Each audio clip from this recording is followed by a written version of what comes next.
అందరికీ నమస్కారం. నేను మీ జయ. యాత్ర విశేషాలకు స్వాగతం అండి. రేపు మేము ఉజ్జయిని వెళ్తున్నామండి, అందుకే బ్యాగ్ సర్దుకుంటున్నాను.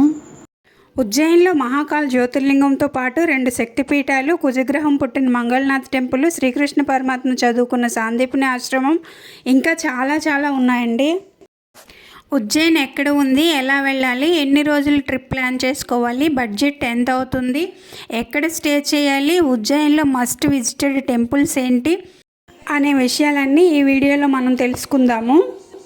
దాంతోపాటు ఉజ్జయిన్ స్థల పురాణం కూడా తెలుసుకుందామండి. వీడియో ఎక్కడ స్కిప్ చేయకుండా చూడండి, అంత క్లియర్గా అర్థమవుతుంది. వీడియో అంతా చూడండి, నచ్చితే లైక్ చేసి షేర్ చేయండి. ఇలాంటి ఇన్ఫర్మేటివ్ వీడియోస్ కోసం నా ఛానల్ని సబ్స్క్రైబ్ చేసుకొని నన్ను సపోర్ట్ చేయండి. ఉజ్జయిన్ మధ్యప్రదేశ్లోని భోపాల్కి 180 కిలోమీటర్ల దూరంలోనూ, ఇండోర్కి 60 కిలోమీటర్ల దూరంలోనూ ఉన్నదండి. ఇక్కడ ద్వాదశ జ్యోతిర్లింగాల్లో 3వది మహాకాళేశ్వర జ్యోతిర్లింగం ఉన్నదండి. వైజాగ్ నుంచి మా అక్క వాళ్ళు ఒక 16 మంది వస్తున్నారండి, విశాఖపట్నం టు నిజాముద్దీన్ సమతా ఎక్స్ప్రెస్లో. సమతా ఒకటే ఆప్షన్ ఏమీ కాదండి, మన తెలుగు రాష్ట్రాల నుంచి ఉజ్జయిన్ వరకు వీక్లీ ట్రైన్స్ అందుబాటులో ఉన్నాయి. మాకు రాయ్పూర్ నుంచి ఉజ్జయిన్ వరకు డైరెక్ట్ ట్రైన్ ఉన్నదండి, కాకపోతే సమతాకి దానికి ఎక్కువ మార్జిన్ అయితే లేదు. ఈ మధ్య ట్రైన్స్ ఏవి కరెక్ట్ టైంకి రావటం లేదు కదా, ఒకవేళ సమతా లేట్ అయిందనుకోండి ఈ ట్రైన్ దొరకకపోవచ్చు. అందుకని మేము డైరెక్ట్గా సమతాలోనే భోపాల్ వరకు వెళ్ళిపోతున్నామండి. భోపాల్ నుంచి 3.5 గంటల జర్నీయే కాబట్టి లోకల్ ట్రైన్స్ దొరికిపోతాయండి. లేదంటే మేము ఎలాగో ఎక్కువ మందమే ఉన్నాం కాబట్టి వెహికల్ ఏదైనా మాట్లాడుకొని బై రోడ్ వెళ్ళిపోవాలని ఇలా ప్లాన్ చేసుకున్నామండి. విశాఖపట్నం నుంచి భోపాల్ వరకు 3rd ఏసీలో ఒక్కొక్కరికి 1250 రూపాయలు టికెట్ ధర పడిందండి. ఇవన్నీ ఎందుకు చెప్తున్నానంటే మీరు ఒకవేళ ప్లాన్ చేసుకుంటే ఒక ఐడియా ఉంటుంది కదా అనే ఉద్దేశంతో చెప్తున్నానండి. మీరు భోపాల్లో వెళ్ళాలని ఏమీ లేదండి, ఇండోర్ కూడా వెళ్ళిపోవచ్చు. ఇండోర్ నుంచి ఉజ్జయిన్ దగ్గర పడుతుంది కాబట్టి అక్కడి నుంచి బోల్డెన్ ఆప్షన్స్ ఉంటాయి. బై రోడ్ కూడా ఉజ్జయిన్ ఈజీగా చేరిపోవచ్చు. ఇంకా ఫుడ్ ప్యాకింగ్లు, ఇంటి దగ్గర బయలుదేరడాలు ఇవన్నీ అన్నెసెసరీ అనిపించింది, అందుకని అవేమీ షూట్ చేయలేదండి. మేమైతే రాయ్పూర్ స్టేషన్కి వచ్చేసామండి. సమతా విశాఖపట్నంలో ఉదయం 9 గంటలకు బయలుదేరుతుందండి, సాయంత్రం 6:30కి రాయ్పూర్ వస్తుందండి, 7 గంటలకి డిపార్చర్. ఇది రైట్ టైం అయితే రేపు ఉదయం 7:30కి భోపాల్ చేరిపోవాలండి. భోపాల్ చేరేసరికి 10:30 అయింది. ఇప్పుడు భోపాల్ నుంచి ఉజ్జయిన్ వెళ్ళడానికి 12:30కి మాకు ట్రైన్ ఉన్నదండి. మేము ఉజ్జయిన్ చేరేసరికి సాయంత్రం 4:30 అయిందండి. ఉజ్జయిన్ స్టేషన్ మరీ గొప్పగా ఏమీ ఉండదండి, మామూలుగానే ఉంటుంది. మా రూమ్స్ అయితే స్టేషన్కి 1 కిలోమీటర్ దూరంలో ఉన్నాయండి. ఆటో ఒక్కొక్క దానికి 300 చొప్పున ఛార్జ్ చేశారు. ఫైనల్గా మా గెస్ట్ హౌస్కి అయితే చేరుకున్నామండి. ఇదేనండి మా guest house, hotel Mahakal Vishram అండి దీని పేరు. ఇది మేము ఆన్లైన్లో బుక్ చేసామండి, అందువల్ల ఎలా ఉంటుందో ఏమోనని చాలా భయపడ్డాము. కానీ రూమ్స్ చాలా నీట్గా బాగున్నాయండి. ఇక్కడ ఏసీ నాన్ ఏసీ 2 ఉన్నాయండి. రేట్ కూడా చాలా రీజనబుల్గా అనిపించింది. మేము ఏసీ రూమ్సే బుక్ చేసుకున్నామండి. 3 డేస్ స్టే చేసాము. 3 డేస్కి పర్ పర్సన్కి 1150 రూపీస్ పడిందండి ఏసీ రూమ్కి. నాకైతే పర్వాలేదు అనిపించిందండి, మీకు ఎలా అనిపించిందో కామెంట్ చేసి చెప్పండి. ఇంకా ఫ్రెష్ అయిపోయి మహాకాల్ దర్శనానికి అయితే బయలుదేరిపోయామండి. మహాకాల్ టెంపుల్కి వెళ్ళడానికి ఇక్కడ నుంచి తిన్నగా ఒకటే రోడ్ అండి, నడుచుకుని వెళ్ళగలిగిన వాళ్ళు వెళ్ళొచ్చు, లేదంటే చార్ధామ్ టెంపుల్ దగ్గర ఆటో దొరికిపోతుందండి. ఇక్కడికి దగ్గరలోనే చార్ధామ్ టెంపుల్ ఉన్నదండి. గవర్నమెంట్ రూమ్స్ కూడా ఉన్నాయండి టెంపుల్ ఆవరణలో, మహాకాల్ భక్తి నివాస్ అని. కాకపోతే వాటికి ఆన్లైన్ సర్వీస్ లేదు, ఇక్కడికి వచ్చి బుక్ చేసుకోవాలి. ఇవి కాకుండా ఉజ్జయిన్లో రూమ్స్కి చాలా ఆప్షన్స్ ఉన్నాయండి, టెన్షన్ ఏమీ లేదు. PM మోదీ గారు కట్టించిన మహాకాల్ కారిడార్ ఇదేనండి. ఇక్కడ ఉన్నామంటే ఇంక ముందుకు కదలబుద్ధి కాదు, అంత అద్భుతంగా ఉంటుంది. ఇది తర్వాత మనం చూద్దాము, ముందు దర్శనానికి వెళ్ళిపోదాము. మనకి బడా గణేష్ టెంపుల్ ఎదురుగా శీఘ్ర దర్శన టికెట్ల కౌంటర్ ఉన్నదండి. ఒక టికెట్ 250 రూపాయలు. ఇది వరకైతే ఈ టికెట్ తీసుకునే వాళ్ళకి శివలింగానికి అభిషేకం చేయించేవారు, అంటే జ్యోతిర్లింగం కాకుండా వేరే లింగానికి, కాశీలో లాగా. ఇప్పుడు అవన్నీ తీసేశారండి. నార్మల్ దర్శనంకి వెళ్ళే వాళ్ళకన్నా కొంచెం నడక డిస్టెన్స్ తగ్గుతుంది, అంతకన్నా ఇంకేమీ లేదు. మేమైతే ఈ టికెట్ తీసుకోలేదండి, నార్మల్ దర్శనానికే వచ్చాము. దర్శనానికి మెయిన్ ఎంట్రన్స్కి అయితే వచ్చేసామండి. ఇది కూడా కొత్తగా కట్టిందేనండి. ఇదంతా చాలా విశాలమైన ప్రదేశం అండి, ఎక్కడ తొక్కిసలాట ఉండదు, హ్యాపీగా దర్శనానికి వెళ్ళొచ్చు. ఇలా పెద్ద పెద్ద హాల్స్లో చుట్టూ ఎల్ఈడి స్క్రీన్స్ ఉన్నాయండి. లోపల స్వామివారికి ఏ సేవ జరుగుతుంది అనేది మనం లైవ్లో ఇక్కడ చూడొచ్చు. ప్రతిరోజు స్వామివారిని ఇలా రకరకాల రూపాలతో అలంకరణ చేస్తారండి. లైవ్లో చూస్తుంటే ఈ అలంకరణ చాలా బాగుంటుందండి, చూస్తూ ఉండాలనిపిస్తుంది.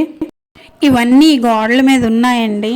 మహాకాలుడిని దర్శించుకుంటే మనకు దుఃఖం ఉండదని, మన కోరికలు తీరుతాయని, మనం ఏ విధంగా పూజిస్తే అదే విధంగా మన మనోరథ సిద్ధిస్తుందని చెప్తారండి.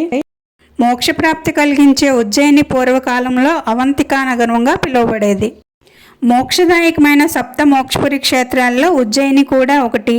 కుంభమేళ 4 ప్రదేశాల్లో జరుగుతుంది కదా, అందులో ఉజ్జయిని కూడా ఒకటండి. మోక్షదాయకమైన ఈ అవంతి నగరంలో 28 తీర్థాలు, 84 సిద్ధలింగాలు, అష్టభైరవులు, ఏకాదశ రుద్రస్థానాలు, వేలాది దేవతా మందిరాలు, జలకుండాలు ఉన్నాయటండి.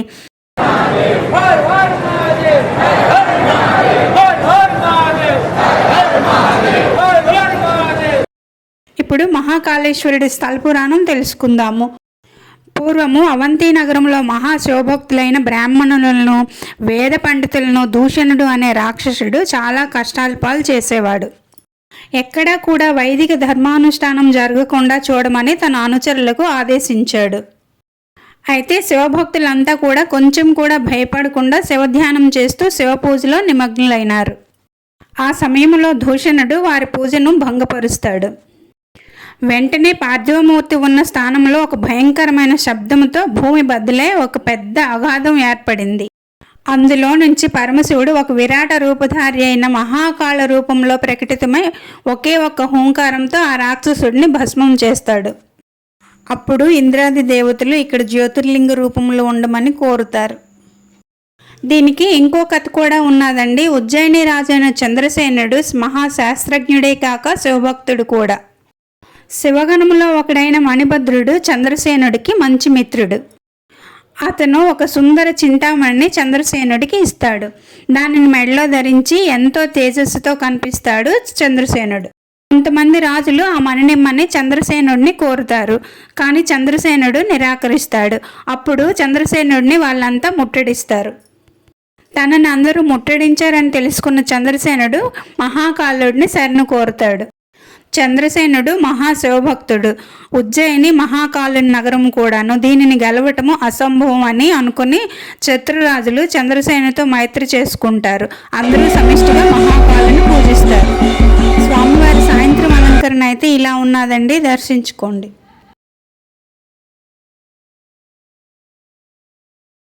ఇంకా బయటకు వచ్చాక ఇలా ఉంటుందండి. ఇదేనండి మెయిన్ టెంపుల్ గోపురము. ఈ ఆలయంలోని మహాకాలుడు స్వయంభువుగా ఆవిర్భవించారని తెలుస్తుంది. ఈ ఆలయంలో స్వామివారు 3 అంతస్తుల్లో ఉంటారండి. కిందన మహాకాళేశ్వర స్వామి, 2వ దానిలో ఓంకారేశ్వర స్వామి, 3వ దానిలో నాగచంద్రేశ్వర స్వామిగా.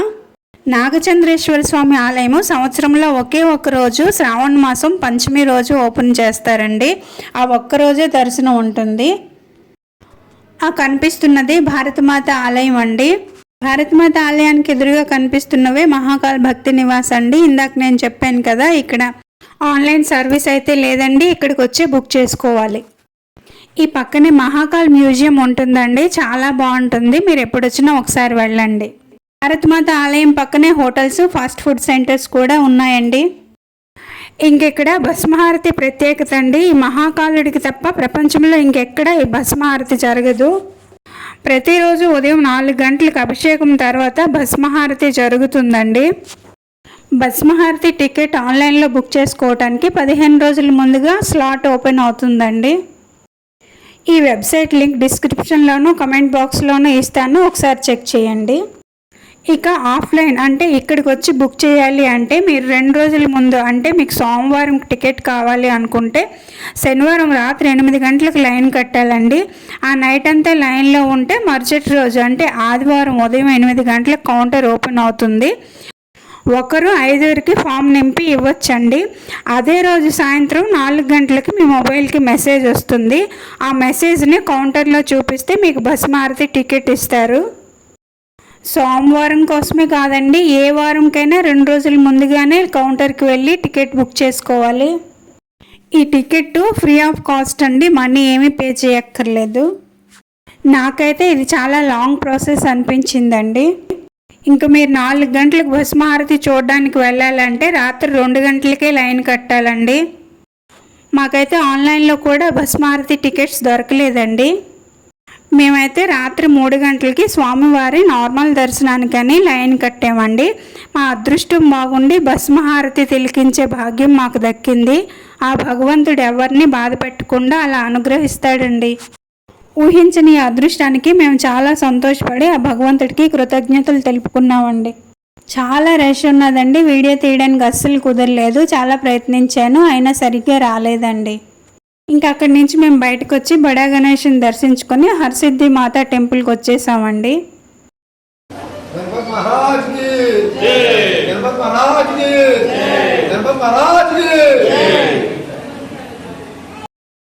హరసిద్ధి మాత దగ్గర దీపారాధన చేసుకున్నామండి. ఇక్కడ కూడా హారతి అవుతుంది. మాకు చాలా సంతోషంగా అనిపించిందండి.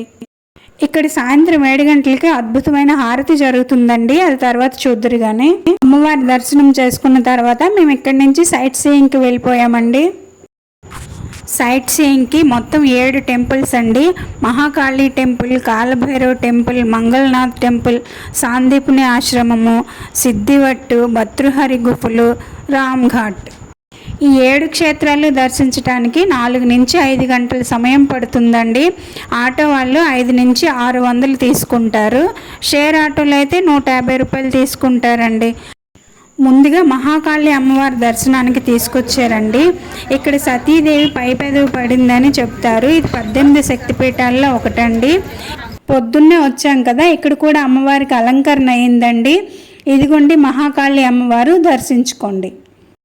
ఈ అమ్మవారు మూగ కాళిదాసు నాలుక మీద బీజాక్షరాలు రాశారటండి. ఆ తర్వాత ఆయన మహాకవి కాళిదాస్ అయ్యారు. ఈ అమ్మవారిని ఇక్కడ వాళ్ళు గడ్ కాళిక అంటారండి. ఇంకెక్కడి నుంచి మేము కాలభైరవ్ టెంపుల్కి వెళ్ళామండి. మహాకాళేశ్వరుడు ఉజ్జయినికి రాజు అయితే కాలభైరవుడు సేనాపతి అని చెప్తారండి. ఇక్కడ ప్రపంచంలో మరెక్కడ లేని ఆచారం ఉన్నదండి. ఇక్కడ కాలభైరవ స్వామికి మందు నైవేద్యంగా సమర్పిస్తారు. కాలభైరవ స్వామిని దర్శించుకోండి. ఇది అంగారకుడు అంటే కుజగ్రహం పుట్టిన స్థలం అండి. దీన్ని మంగళనాథ్ టెంపుల్ అంటారు ఇక్కడ వాళ్ళు. కుజుడి వాహనం మేక కదా, ఇక్కడ మేక ఉన్నది. ఇక్కడ కుజగ్రహ దోష పరిహారార్థం ప్రత్యేకమైన పూజలు చేస్తారండి. దోషాన్ని బట్టి డబ్బులు తీసుకుంటారండి. 500 నుంచి 5000 వరకు ఛార్జ్ చేస్తుంటారు. మీకు ఎవరికైనా దోషం ఉంటే ఇక్కడ పూజారులతో అప్పటికప్పుడు మాట్లాడినా కూడా అయిపోతుందండి. గంటన్నర లోపల పూజ అయిపోతుంది. ఇది సాందీప్ని ఆశ్రమం అండి. శ్రీకృష్ణ పరమాత్మ ఇక్కడ 64 రోజులు విద్యను అభ్యసించాడట. శ్రీకృష్ణుడికి సుధామ పరిచయమైంది ఇక్కడేనటండి. ఆ కనిపిస్తున్న ఆలయంలో అతి పురాతనమైన శివలింగాన్ని శ్రీకృష్ణుడు, బలరాముడు పూజించారటండి. ఇక్కడ నంది నిల్చుని ఉంటుంది. మీరు ఎప్పుడైనా వెళ్తే దర్శించుకోండి. ఈయనేనండి సాందీప్ని మహర్షి. ముందుకు శ్రీకృష్ణుడు, నమస్కారం చేసుకోండి. ఉజ్జయిన్ సైట్ సీయింగ్ టెంపుల్స్ అన్నీ కూడా స్థల పురాణాలతో పాటు విడివిడిగా వీడియోస్ అన్నీ చేసి పెట్టానండి. నా ఛానల్లోకి వెళ్ళి ప్లేలిస్ట్లో చూడండి. ఉజ్జయిన్ యాత్రలు అని కనిపిస్తాయి. సైట్ సీయింగ్ అయిపోయిన తర్వాత రూమ్కి వెళ్ళి మధ్యాహ్నం అంతా రెస్ట్ తీసుకొని సాయంత్రం మళ్ళీ వచ్చేసామండి. మీరు ఈజీగా మహాకాళేశ్వరుడి దర్శనానికి వెళ్ళాలనుకుంటే 4వ నంబర్ గేట్ దగ్గరికి వెళ్ళిపోండి. ఇలా కాకుండా మీరు కారిడార్ వైపు వెళ్ళారంటే లాంగ్ డిస్టెన్స్ పడుతుందండి. 4వ నంబర్ గేట్కి వెళ్ళడానికి ఈ సింహం సర్కిల్ వరకు ఆటోలు వస్తాయండి. ఈ రోడ్ వెంబడి వెళ్తుంటే మన ఎడం చేతి వైపు మహాకాళి కుండ కనిపిస్తుందండి. చక్కగా దర్శనం చేసుకోవచ్చు. కుడి చేతి వైపు విక్రమాదిత్యుడి సింహాసనం కనిపిస్తుందండి. అలా ఇంకొంచెం ముందుకెళ్తే మహాకాల్ గేట్ నెంబర్ 4 వస్తుందండి. ఇంకొంచెం ముందుకెళ్తే బడా గణేష్ టెంపుల్ ఉంది. అదే లైన్లో శీఘ్ర దర్శనం టికెట్లు కూడా దొరికిపోతాయి. ఆ సింహం సర్కిల్ పక్కనే హరసిద్ధి టెంపుల్ కూడా ఉన్నదండి. చూసారా, అన్నీ ఒకే లైన్లో దర్శనం అయిపోతున్నాయి. ఈ త్రోవలో రావడం ఎంత బెనిఫిషియల్ అనేది మీకు అర్థమైంది అనుకుంటాను. ఇప్పుడు టైము సాయంత్రం 6 గంటలు అయిందండి. హరసిద్ధి మాత ఆలయ ప్రాంగణంలో హారతి అవుతుంది కదా, అది చూడడానికి వచ్చాము.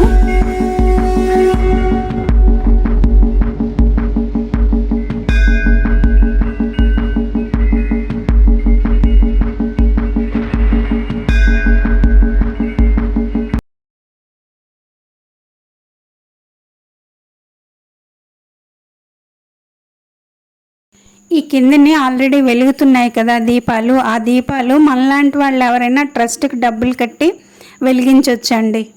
మినిమం అయితే 2000 రూపాయలు ఇవ్వాలండి. ఆ తర్వాత ఎంత ఇచ్చినా మన ఇష్టమే. ఇక్కడ దీపాలు వెలిగించుకుంటే మనకు తీరని కోరికలు ఏమైనా ఉంటే తీరుతాయని నమ్ముతారండి.